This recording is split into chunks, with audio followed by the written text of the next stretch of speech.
Allez hop, une deuxième vidéo en peu de temps.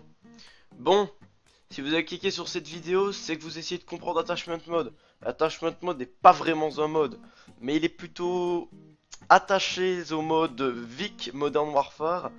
Mais nous allons quand même essayer de le comprendre aujourd'hui, car beaucoup de gens encore sur le serveur ont du mal à ajouter des accessoires sur leur arme comme des viseurs ou alors des silencieux. C'est pourtant très simple et je n'arrive toujours pas à comprendre comment ils n'y arrivent pas. On va donc, sans attendre, commencer. D'abord, chers amis, commençons par le commencement. La touche permettant d'ouvrir le menu d'accessoires. C'est très simple. Vous allez dans vos options, puis dans vos contrôles.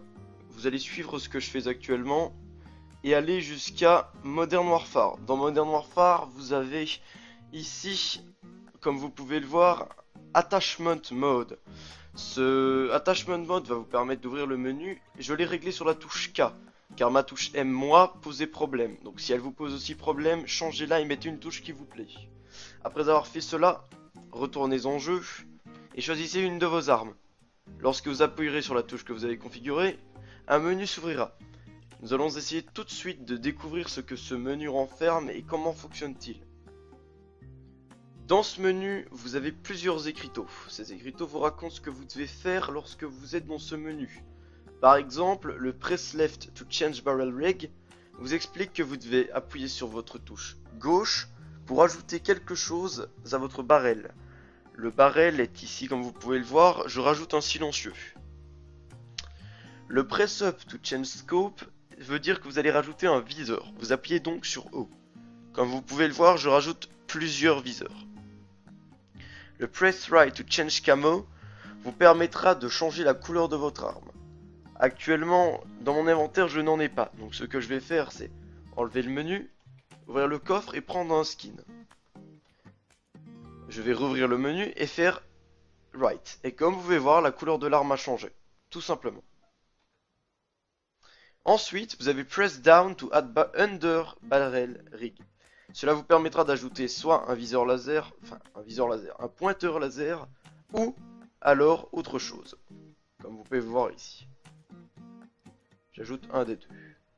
Voilà. Pour ce qui est du menu, c'est terminé. Mais je vous rajoute quelque chose de spécial, vous permettant d'en savoir un peu plus sur tout cela. Vous pouvez prendre ça comme un bonus si vous le désirez. Nous allons voir ça tout de suite. Dans cette partie bonus, nous allons parler des chargeurs. Cette partie bonus va être faite parce que certaines personnes se demandent encore quels chargeurs vont avec quelle arme. Je vais parler plus des chargeurs spécifiques rares ou moins utilisés car les chargeurs de base sont quand même quelque chose que vous devez savoir. Quelque chose que vous devez manipuler. Par exemple, commençons par l'AK-47. Tout le monde doit penser que seuls les chargeurs 30 balles normaux d'AK-47, donc ceux-là, fonctionnent dessus. Eh bien non. Comme vous pouvez le voir dans la description de l'AK-47, un troisième chargeur fonctionne, le Drum Magazine. Si vous pouvez remarquer, je n'ai aucun chargeur d'AK-47. Pourtant, je peux recharger l'AK-47 avec un drum.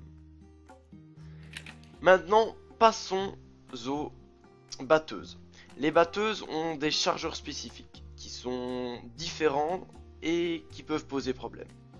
Pour la FN Minimi, vous aurez besoin d'un chargeur 200 balles comme celui-là.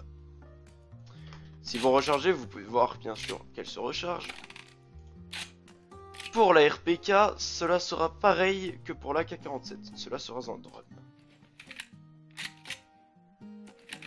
Ensuite, beaucoup d'armes ont des chargeurs spécifiques, beaucoup plus rares, mais je ne vais pas vous les présenter, car comme je vous ai dit, si vous lisez bien la description de vos armes, ils vous disent parfaitement les chargeurs dont vous aurez besoin. Cette vidéo se termine ici, j'espère qu'elle aura pu vous aider, et comme d'habitude, si vous avez besoin d'aide encore une fois, prévenez-moi et donnez-moi un thème de vidéo dont je pourrais en faire un tutoriel. C'était FaceRecTep, j'espère avoir pu vous aider, et je vous dis à la prochaine.